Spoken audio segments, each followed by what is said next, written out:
Hi, everyone. This is Elizabeth, your host of the Talk Wisdom podcast, and I'm here with my co host, Monica. And today we're going to talk about immigrants' successful stories. Um, Immigration overall. Immigration, pretty much.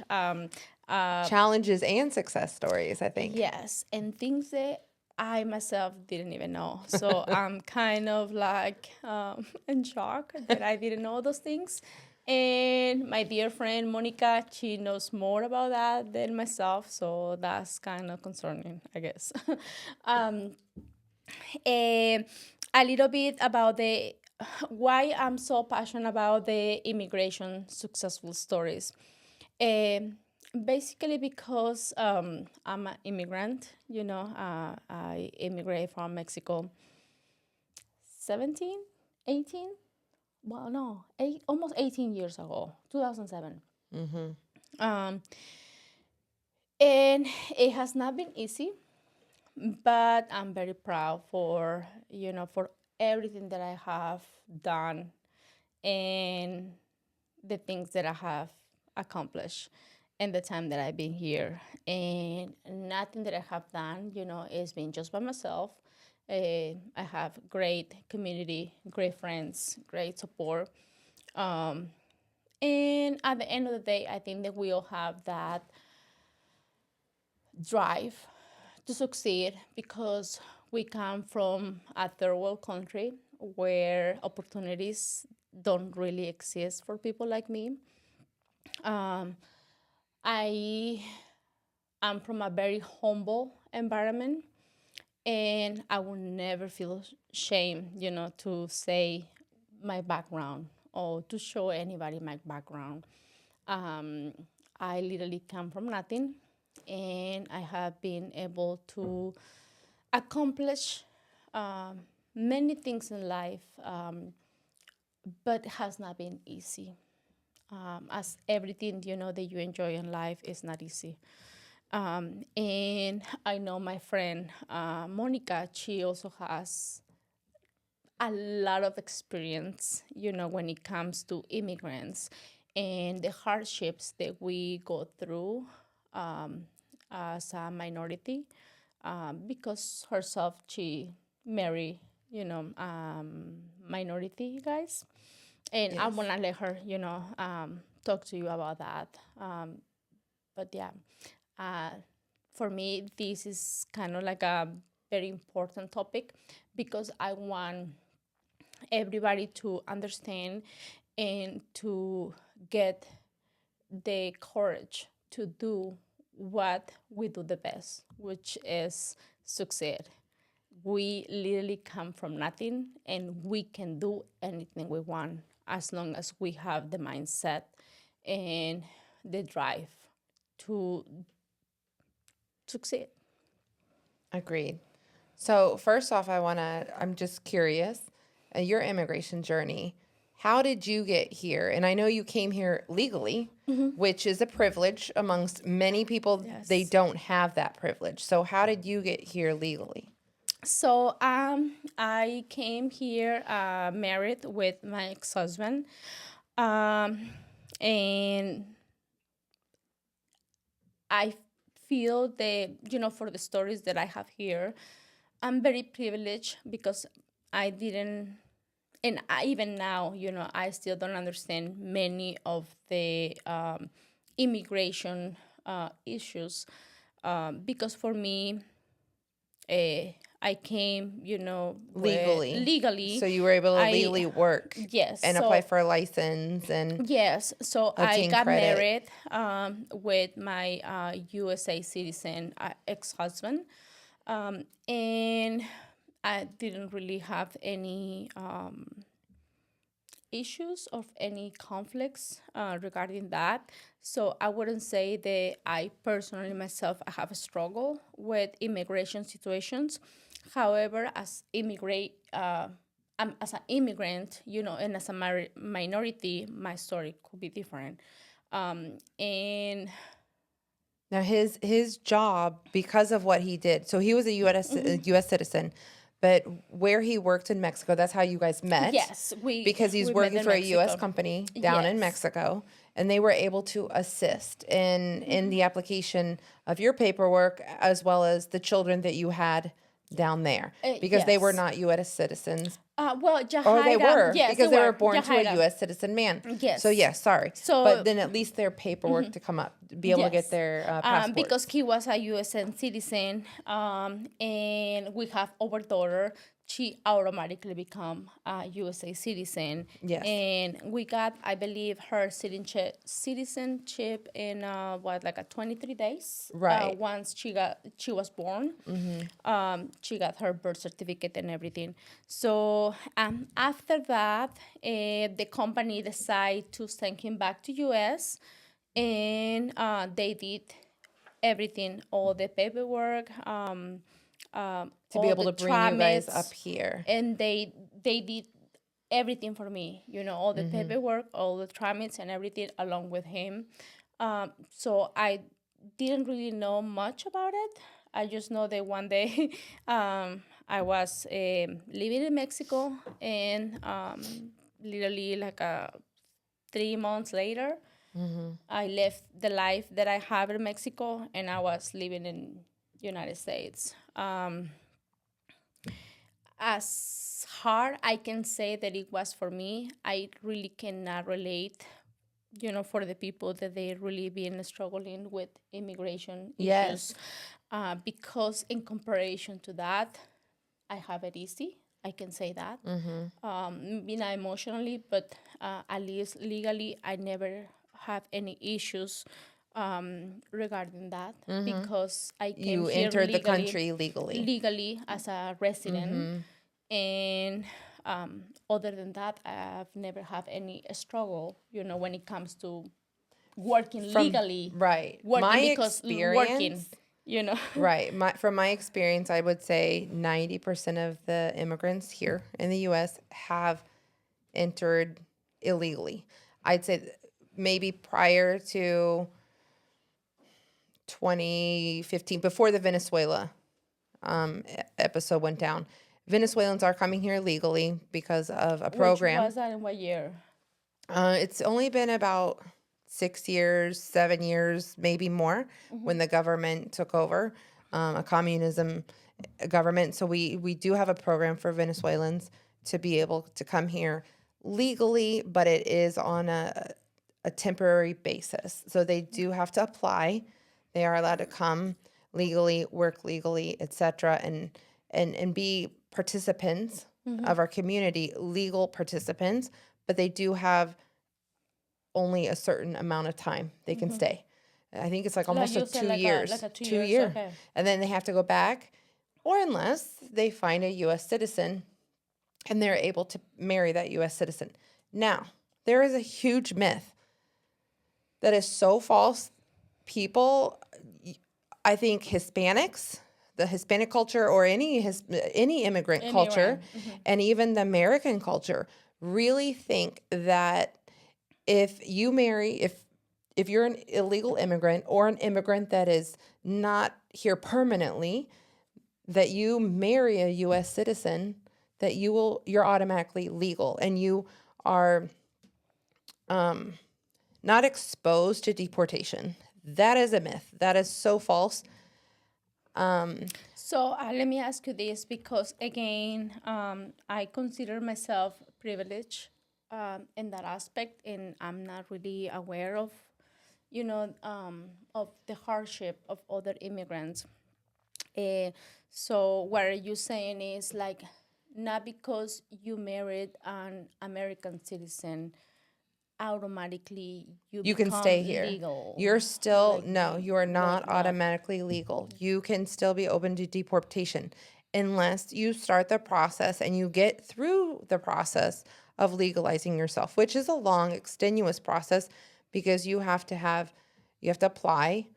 It depends how you came into this country. If you came here legally, you can apply for their visa, or they came here through a visa legally, then they do not have, a tourist visa? Tourist visa, or the Venezuela process. Like asylum. They came here legally. They came here, asylum, yeah, maybe, just depending on what their case circumstance was.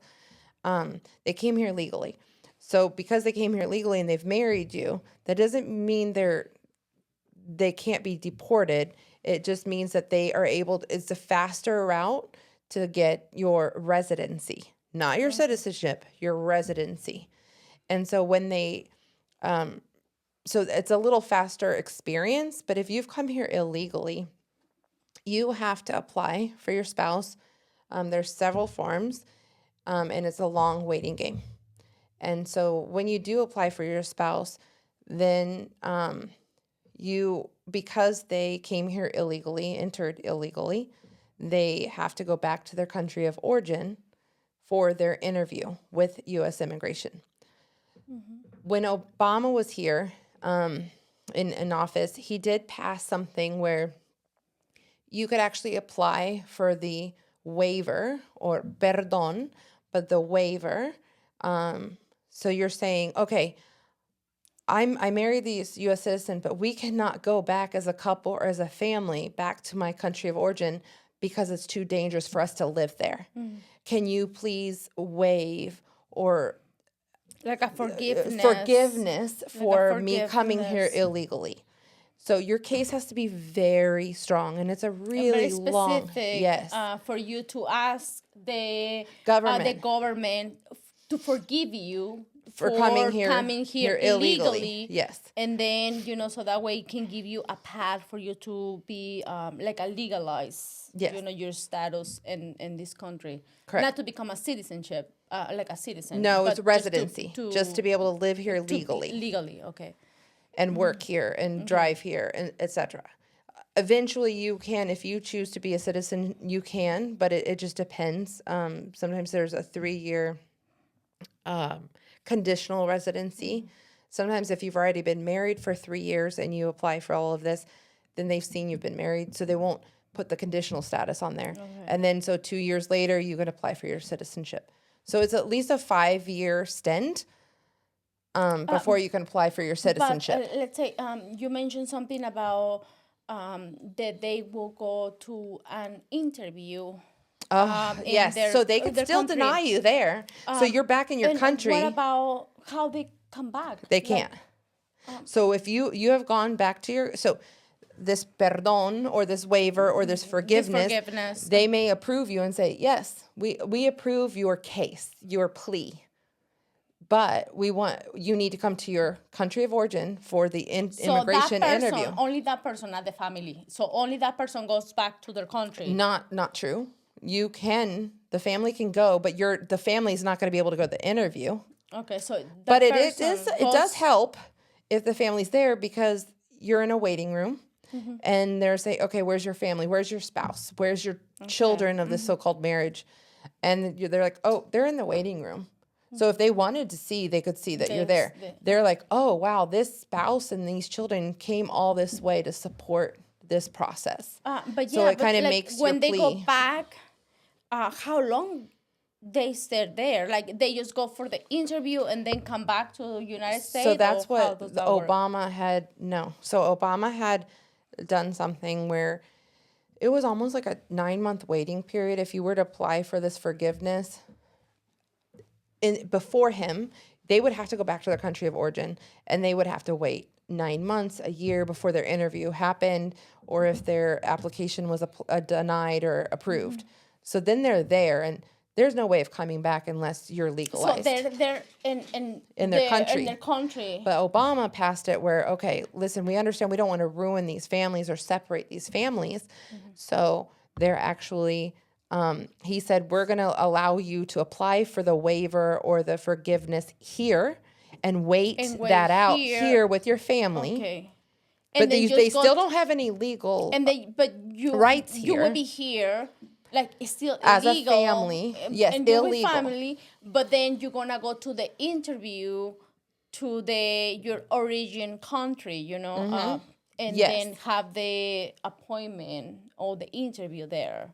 So you're gonna be waiting here. Before you wait here, and then you get your approval or your denial.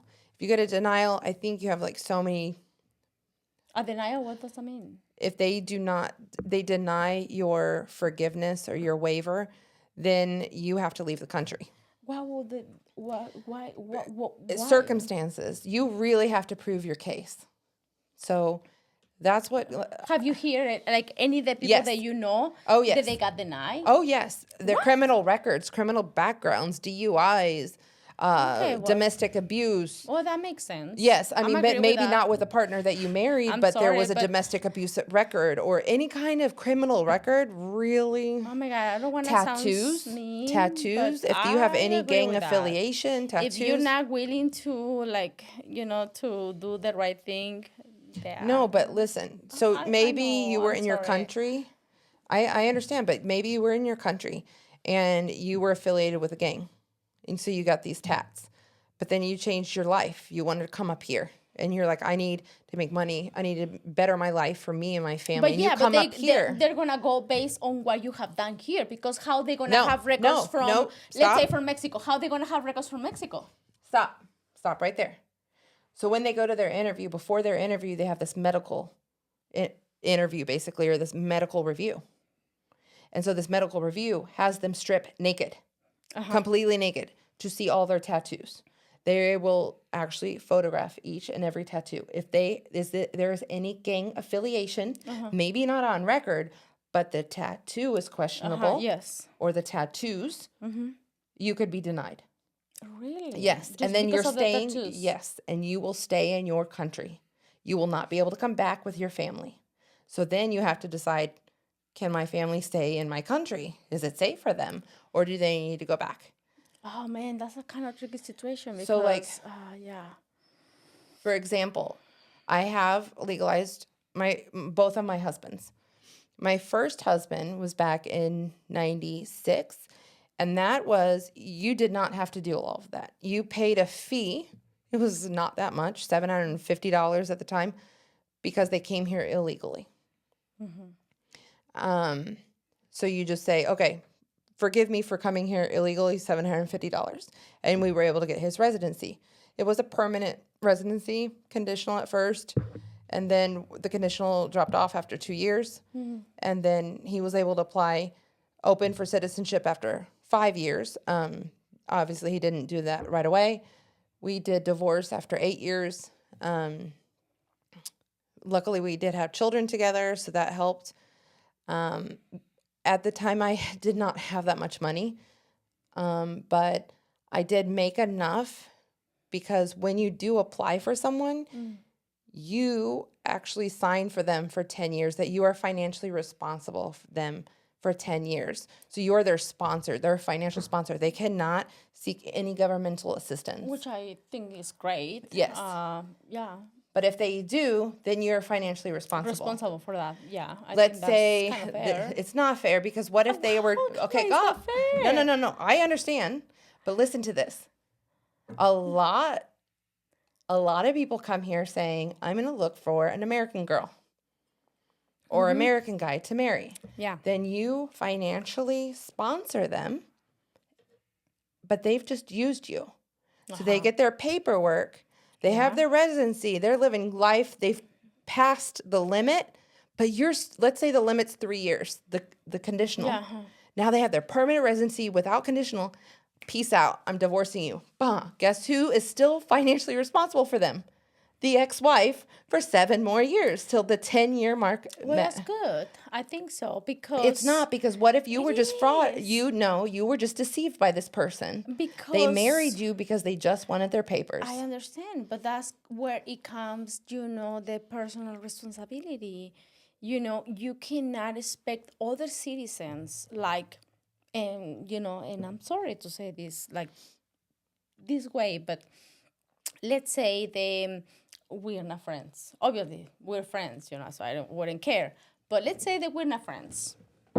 How you expect me to be responsible for that person, through a government help and anything, when I agree. it was not my fault that you fall for his deceiving tactics. I shouldn't have to pay for that. No, but That's your responsibility. I think So. there should be some kind of law that prevents or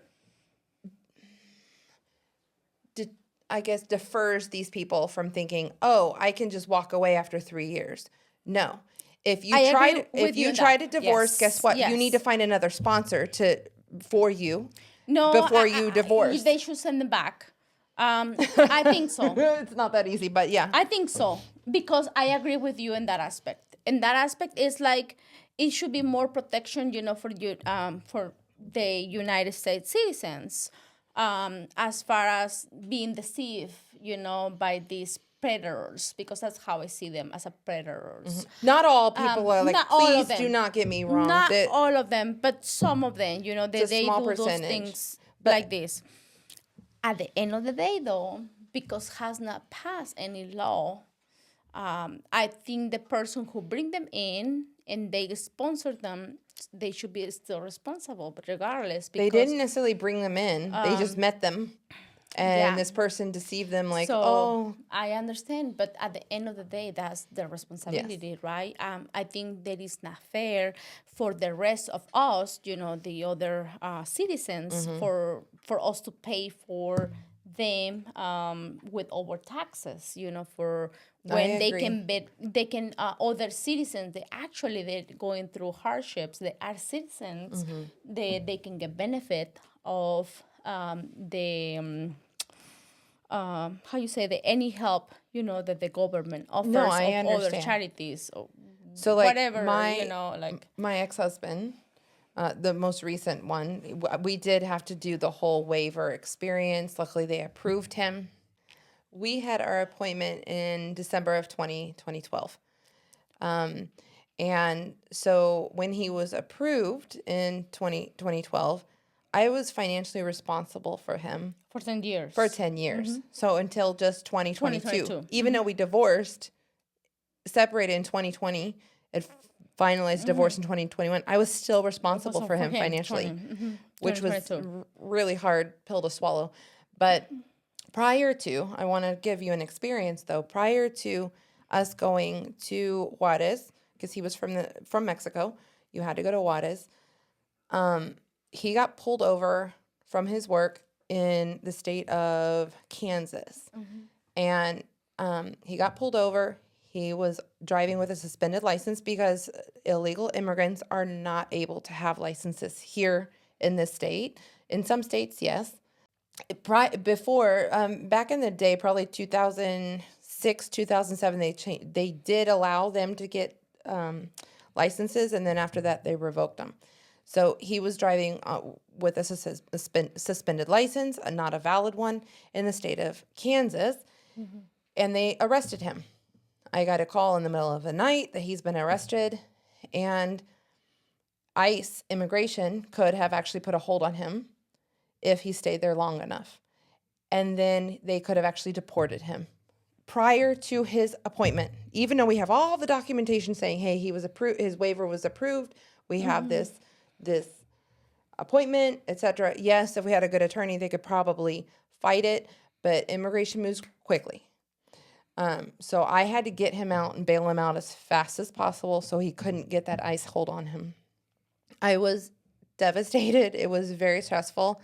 Luckily, the person he was with bailed him out, and I had promised him, I said, listen, he will show up for everything. I will get his attorney to, fight these charges, etc. And so we were able to do that. So we were able to make it to the interview.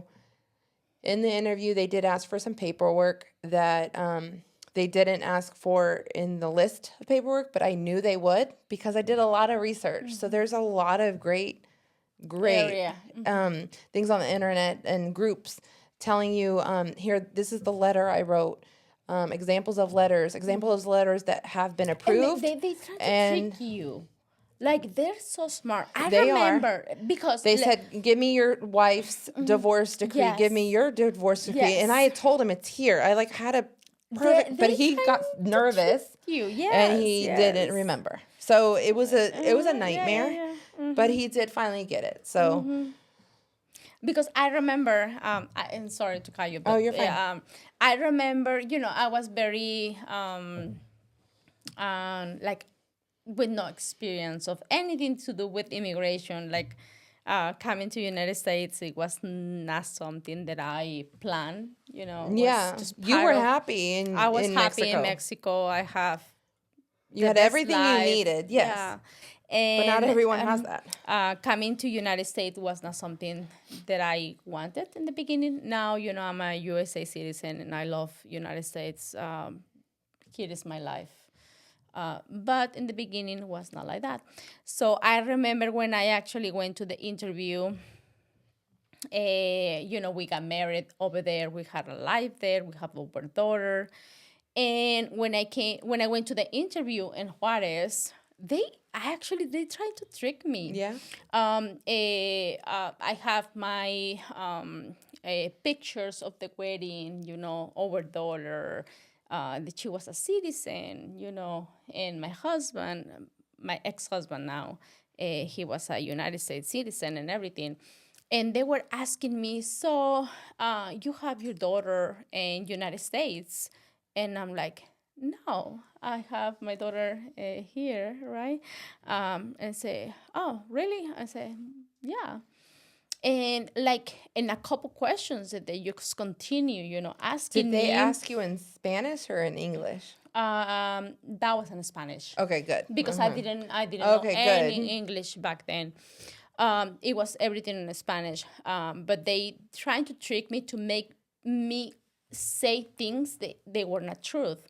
And one of the things it was that my daughter was actually born here in the United States. And I was like, No, she was born she in was Mexico. born in Mexico. And they said, oh, okay, so you got married, in United States. And I'm like, no. So they trying to Yeah, try to ask say that me you were here illegally. and I at said, no no, time, no. no, I have never been Yeah, in United they States. will, and that's fine. That's their job. To but they're trick you trying to up. to trick you, to make sure that you Are telling the actually truth. you're saying the truth. Yes. And everything was like, no.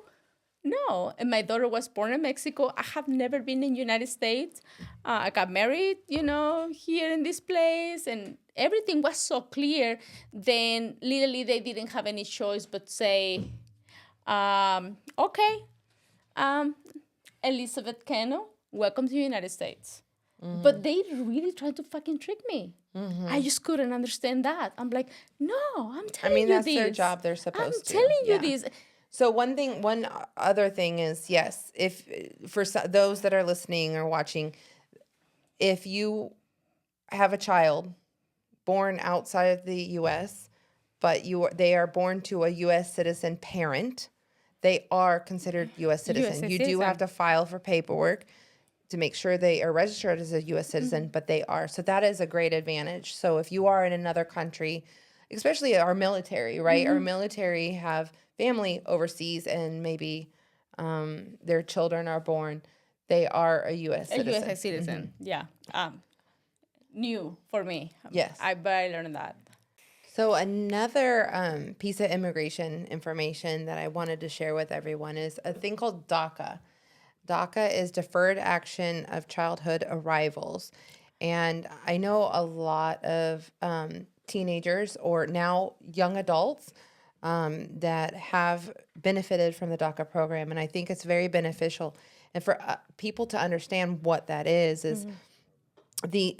These parents have brought these children at a very young age, babies, infants, toddlers, young teenagers into this country. They didn't decide to come here. It wasn't illegally. their decision. It was their not their parents decision. Illegally. So the U.S. government has implemented this program probably about 10 years ago, I think. But it is something that a lot of them have to reapply for the status every year, could be more. Sometimes they get approval to reapply every 2 years, etc. There is no, at this time, that program could stop, assist, or desist. I can't even cease and desist, but basically it will disappear. Stop. Just the government could choose, we are removing DACA. DACA only allows these children to work here legally. That's federal or? It is federal. It's a federal law. Good question. Federal law.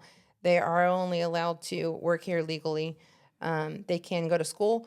They do not get any benefits. If they were to choose to further their education in a college atmosphere, they will not be able to get the benefits of, let's say they choose an in-state school. They can't get any scholarships. So their parents or they have to put themselves through college or university on their own, in their own time. So it can be very costly. There is no pathway to citizenship for them. Unfortunately, our U.S. government has not chosen to do something for the DACA recipients. Luckily, they have not stopped the program, which is good. But at the same time, they haven't improved the program for those recipients. And I'm quite surprised because, like I mentioned to you, I consider myself very ignorant about the topic, and like a little bit of, I feel like ashamed because I don't know those things. And the fact that you mentioned that this is been, happening just for 10 years. So what happened before? It's kind of like blow mind, the Here illegally. what was So happening before. even those that were brought as crazy. Yeah. So those children that were brought as children and then past that 18-year mark, they did not qualify. When the DACA program went in, Ridiculous. they That's didn't qualify. So they're still here insensitive and a illegally. human thing to do for kids that they didn't ask to be here. Obviously, I know that it fall under the responsibility of their parents, but what is the as a citizen, responsibility of taking care of children regardless of being legal or not legal. That's the right thing to do. But not everyone agrees with you, and I understand. Yeah, that's kind of I like am- a hard I'm grateful that the pill to program still swallow exists. in that but aspect. the Because I didn't only know that. pathway to citizenship is if they were to meet the love of their life and get married and then go the legal route of applying for their residency. But what if you fall in love with another DACA recipient? Then there is no legal pathway right now. A lot of those DACA recipients, too, are our healthcare workers, are our policemen. They work as true people that help our community. And that's so hard to see, or even our military. Yeah. And it's hard to see that they're not getting their residency after dedicating their lives to our communities, Yeah, that's our country. Oh my God, it kind of like upset me in a way. Even though that I don't like to take things personal, I think this I take personal because again I didn't know that, and I kind of feel like responsible, right? Me as a Hispanic, I didn't know that, and I was not aware of any of that. Makes me feel very shameful about my background and not being able to do more research about what's happening in my community. Yeah. But that's okay. Hopefully Don't they worry. can do something, Yes. to change that because it's really. I think it's very having this, especially kids, right? That they're bright, man. They have these amazing ideas and they bring so much to the community, and they're not getting the support from us. That's Yes. shame. It's Fall. Yeah. Very I shameful. agree. Yeah. Completely agree. But with that said, just please remind, I want to remind everyone, I am not an attorney. I am not an immigration attorney. I speak from experience. So I may not But know. I wish you were, though. Sometimes I have actually been because driven to be. You have So this much experience. I do have a skill drive. and the drive. You care so much for people, and I have seen you like going into battles, like to fight for the right thing. For many people, even some of them they haven't deserved it. Yes. But I wish you were a fucking lawyer because you were I know the probably you asylum were process. really I know so good, many processes by my really personal good. use. Yeah, thank you. I should. I really need to go back to school and do that because I think it's a passion of mine for sure. I love to understand it. Now, please note, like I said, I'm not an attorney, so I don't know what the most recent updated laws are, and they could change tomorrow. So there could be pathways to citizenship for anyone that's here that have been created. But do keep in mind, if you have a criminal record, it's going to be very difficult. So I would advise that you do speak to an attorney. Now, in my cases, for my first husband, you did not have to apply for a waiver. So I used a local organization. I did my research. I didn't have a lot of money. I used a local organization here. It was like a Hispanic, and they had attorneys there, immigration attorneys that would help for free, pro bono, to help you fill out the application because the applications are very difficult and you don't want to misprint anything or misspell anything or fill it out incorrectly because you could be denied. When my second husband came around and I had to legalize him, we went through an organization in Chicago, and I really appreciated them. You don't pay a lot of money to them, but you do get their guidance, and they are a whole bunch of advocates, but they do have attorneys, true immigration attorneys that they have access to if need be, if your case requires attorneys. In my case, it was just filling out forms. They usually even wrote the letter.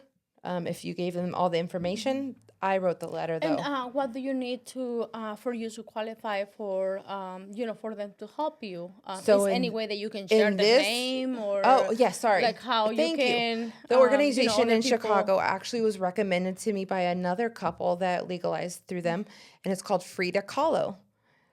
Frida Kahlo organization. It's off of like 18th Street in Chicago. So yes, we would drive there. We had meetings with them. It wasn't too frequent. I was able to exchange a lot through either phone or email. They will write the waiver letter for you if you give them the proper documentation. But I wrote my own, and they were very impressed, obviously, because I did a lot of research. So what works, what doesn't, and then just being able to present evidence. So make sure you get your evidence in check. But yes, there are organizations out there that can help you. And then they do have access to legal representation of immigration attorneys if need be. Go that route if you can, if you don't have a lot of money, because a lot of attorneys Quite seek a expensive. lot. Yeah, they can be very expensive. Very expensive. But if you can afford it, great. Use a great attorney, but make sure you do your research on that attorney to see their success rate. There are some immigration attorneys that are not so great, and I wouldn't recommend. I won't call them out by name, but just from personal experience or experience from others, yeah. Don't always trust. Just because they're on the radio doesn't mean they're the ones. Okay? Anyways, so I have some questions. We'll move on to some things like experiences that you've had as an immigrant here in the U.S. I understand that you have seen your successes and then you have seen your struggles, right, with our culture accepting of immigrants. So, as many of you know, I believe I say that in the intro. I came here, to United States with no English. I didn't speak any English, so I personally feel I had the knowledge and understanding of how to do things. As an immigrant, you have the skills. However, you don't have the language. And something that I took upon as my responsibility because I know there's so many immigrants out there. They feel comfortable, speaking, our own language, which I do understand that. But at the end of the day, it's our responsibility to make sure that we adapt and we integrate in society, especially into a country that is in the beginning, it's not our country.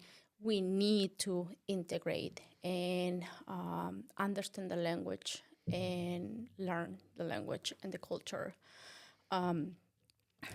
So part of my success, definitely, I have been very blessed to encourage very kind and generous people.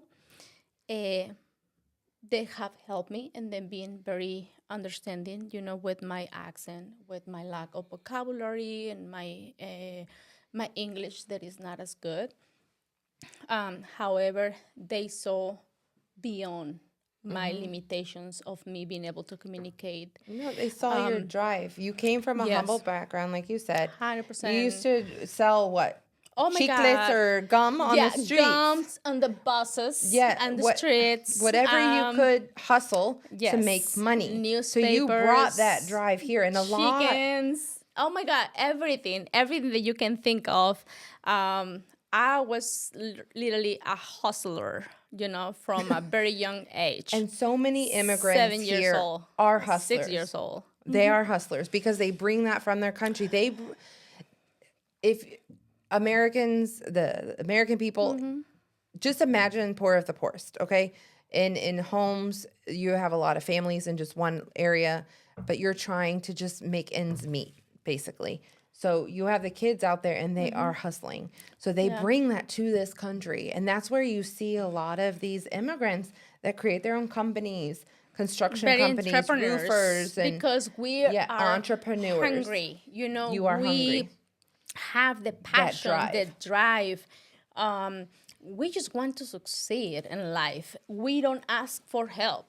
We just want to let people to let us just be. Let us do our own thing. We're not asking you to help me, to give me your money, or the government to help us. We just want you to leave me the fuck alone. They Like, are seriously. living the American dream. They're coming here and they're saying, okay, because even the Americans, we don't live the American dream. We don't hustle like you guys. We don't have that drive because what is it? Like when it's just something for us. Like we were born into it. What is that called? You entitled. Entitlement. I would say So that we're entitled. Yeah, I would say So, that like- people who are born here, and that includes, my kids and people that I really We care don't hustle a as lot. much.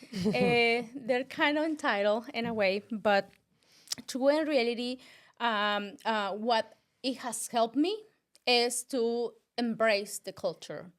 And I say this with love and care and kindness.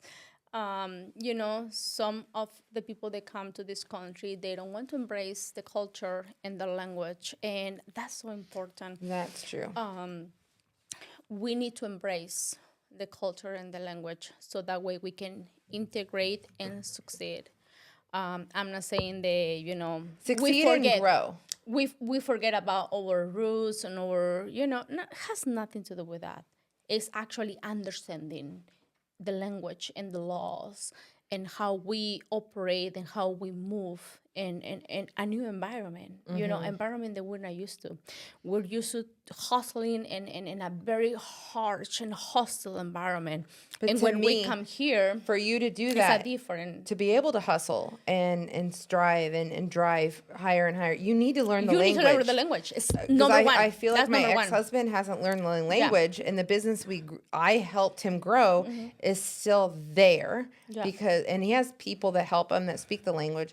But if he were to actually learn the language, take the time, like I told him so many years ago, if he were to do that, it that's could have been number a much bigger company. And something that I personally have experienced is I had put so much time and effort in learning the language and the culture that I even forget, some of my Spanish and my own culture. So I'm in that middle where sometimes I don't even know where I belong. And this, this goes like in the emotional and mental state of mind, and how that affect us or help us, depending how you see it.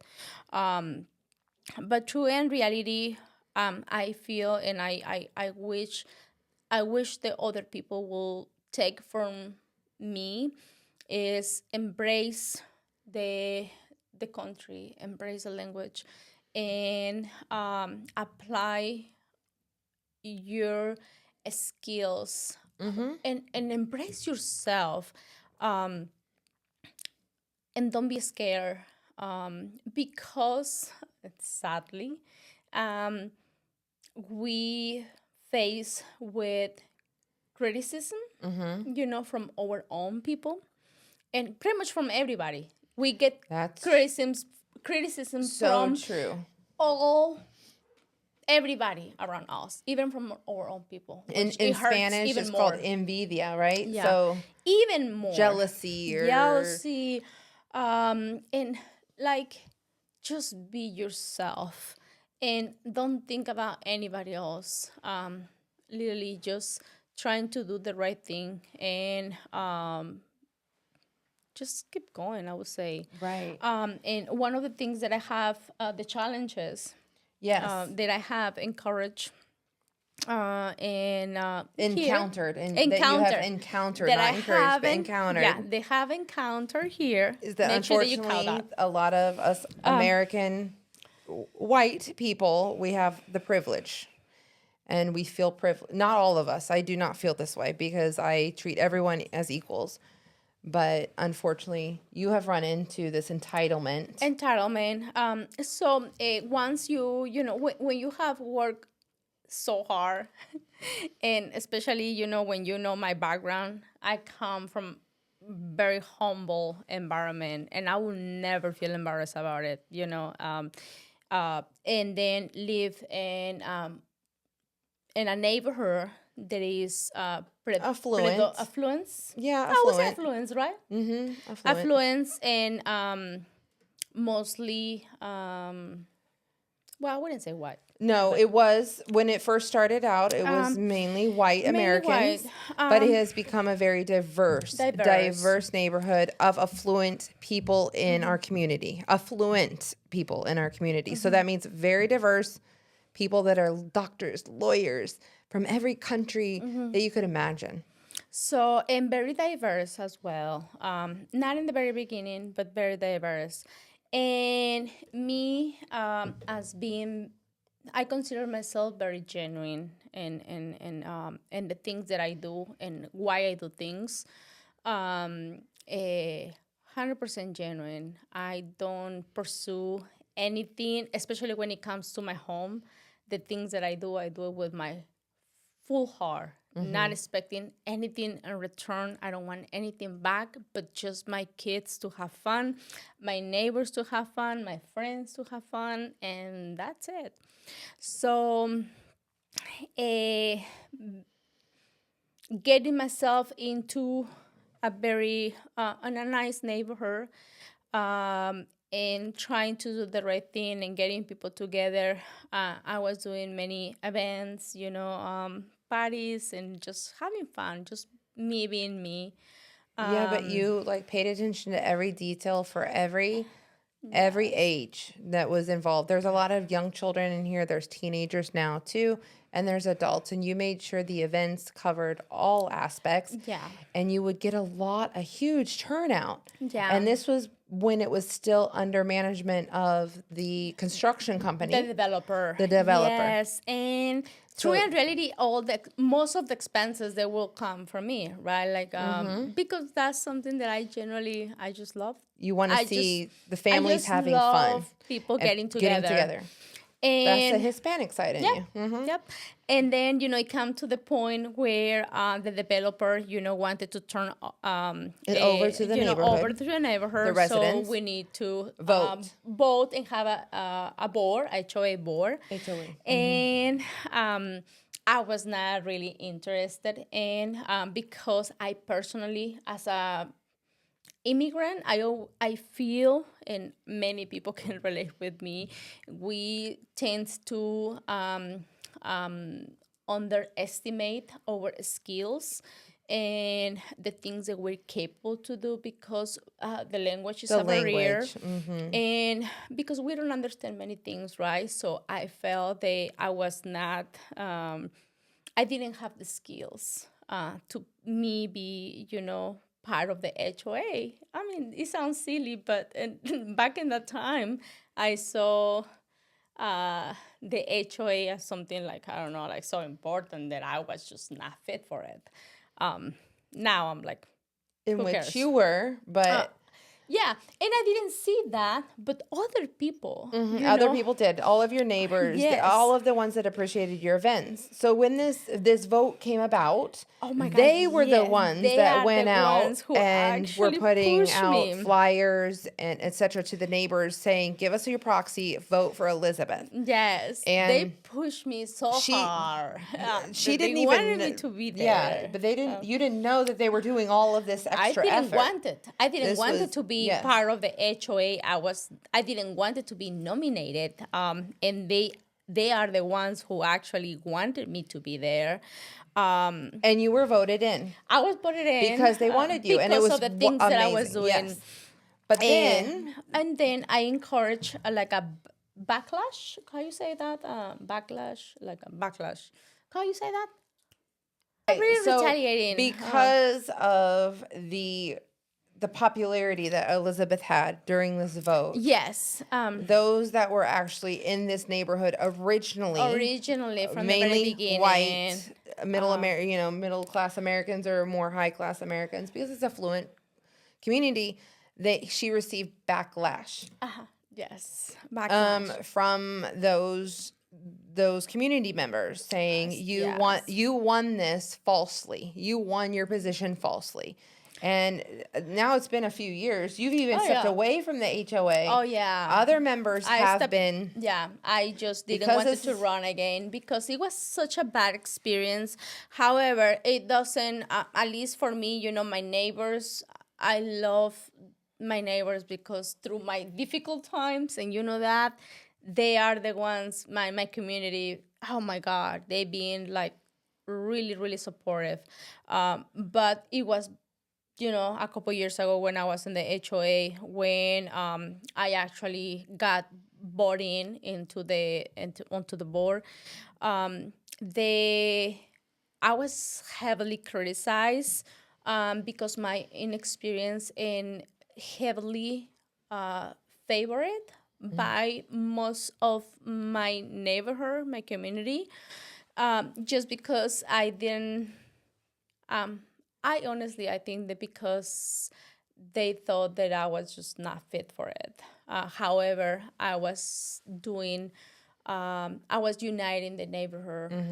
I was bringing everybody together, And they it was felt a very threatened by it. successful year. And then Yes. more voting. 2 years, Okay, yeah. 2 years. So then new voting occurred. You stepped out. You said, okay, I'm done. I don't want the backlash. And when you did, then the neighborhood parties and events went downhill. I mean, the collaboration went downhill, etc. And everybody's seeing that. But there were other board members that had been brought on with diversity. And unfortunately, because of that affluence and that privilege and that entitlement, those that were of color or immigrants, etc., they were being told that it was fraud. They won their positions based on fraud. But if it was a white person, it would have been a strategic maneuver that they utilized to get that vote. So obviously you have many challenges here. Oh, yeah. Yeah. But I want to make sure, the people who are in my same situation, they don't feel discouraged by any of challenges that they go through. At the end of the day, people, they can see who is genuine and who is actually putting the work.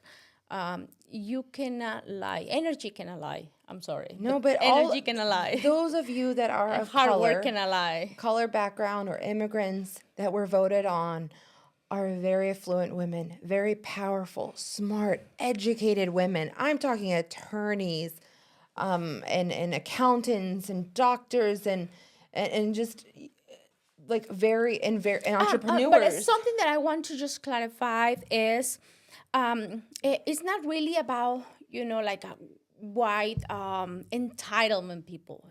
No, because again, No, like I because would there's a say, lot that- because the neighborhood is very diverse. Yes. In my case, you know, A I lot have, of them oh do my God, accept cultures and they want that Oh my diversity. God. They accept that. Yes. But there are some of those Just a old few. fogies that just don't just want to. feel that they're like close-minded. They feel Close-minded. entitled, you know, just because they come from these universities like Yale, like the other one, I don't know, like these popular and famous, you know, like Yale and Harvard. I see. Okay. other, you know, universities, whatever.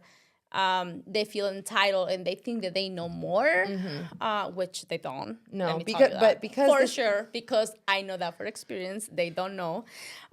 With- They know books. I know streets. Like I have Street experience. smarts, they have Street book smarts smart, that book they smarts. don't they have no fucking idea what is actually the experience of coming from a poor environment. So yeah. But I mean, in all defense to your neighborhood, it's a very diverse neighborhood, and there are Yes. so many welcoming Oh my God, yes. middle class Americans. Now, so that is a big struggle that you've had, and Yes. and I appreciate us. big one. Yes, A I big appreciate one. us to be able to discuss these topics today. So I'm sure we'll get into it more later down the road because we have so much to discuss Oh my God, yes. about challenges and everything that we see in immigration. And maybe you guys have some questions, so please feel free to ask. Yes. But meanwhile, please. Just wanted to thank everybody to join us today, and I wanted to make sure that you guys stay grounded, stay inspired, and always remember to seek wisdom.